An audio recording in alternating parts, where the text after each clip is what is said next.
আসসালামু আলাইকুম everyone, hello. আজকে আমি আমার আম্মুর বাসায় আসছি, বলতে গেলে আজকে না, আসছি আরও 2 দিন আগে। সো আজকে ফ্রাইডে, সো আমি চিন্তা করলাম একটা get ready with me shoot করে ফেলি। So let's get started. ফ্রাইডেতে রেডি হওয়ার জন্য আমি মনে করি কোনো কারণ দরকার হয় না, বিকজ ফ্রাইডে নিজেই একটা কারণ রেডি হওয়ার জন্য। ফার্স্টে আমি ময়শ্চারাইজার লাগিয়ে নিব। এরপর যতক্ষণে ময়শ্চারাইজারটা অ্যাবজর্ব হবে ফেসে, ততক্ষণে আমি আমার হেয়ারগুলো স্ট্রেট করে নিব।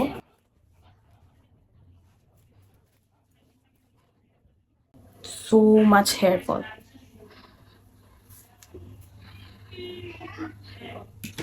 কেউ যদি আমাকে সাজেশন দিতে পারো আমার হেয়ার ফলের জন্য আমি কি করতে পারি, প্লিজ, অনেক উপকার হবে। দেখো,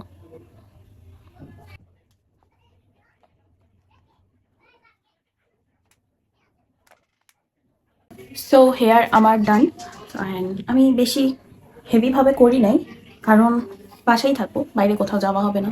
আর মেকআপও তেমন হেভি করবো না, জাস্ট নর্মাল। কনসিলার দিয়ে নিব।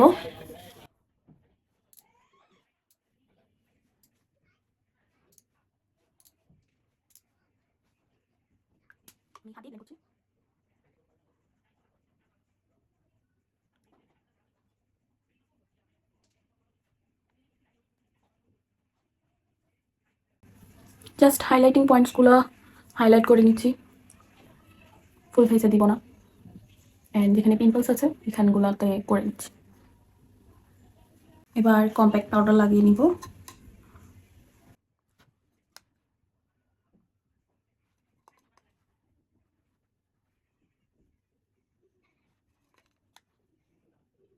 ব্লাশ আনতে ভুলে গেছি, সো লিপস্টিক দিয়ে ব্লাশ অ্যাপ্লাই করে নিচ্ছি আমি।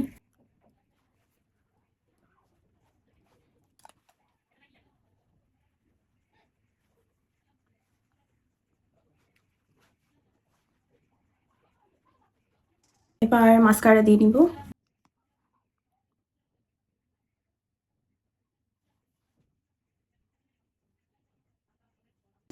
লিপস্টিক দিয়ে নিব।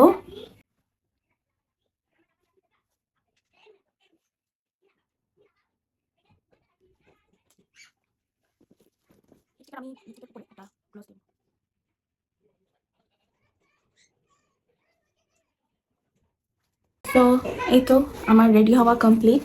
আমি পুরোপুরি রেডি হয়ে গিয়েছি। অ্যান্ড বাসায় অনেক চিল্লাচিল্লি, কারণ দুইজন একসাথে হলে আলমাস অ্যান্ড তারাস, ওরা কেউ কাউকে একসাথে থাকতে দেয় না, অনেক চিল্লাচিল্লি করে। আরেকটা জিনিস, আমার আজকে এতগুলা চুল পড়ছে। আজকে বলতে এটা শুধু আপাতত, এখন যে চুল আমি কম করছি তার সাথে আমার এতগুলো চুল পড়ছে। সো তোমরা যদি কেউ কিছু সাজেস্ট করতে পারো যে চুলের জন্য কি করা যায়, প্লিজ ডু সাজেস্ট, আমার খুব দরকার।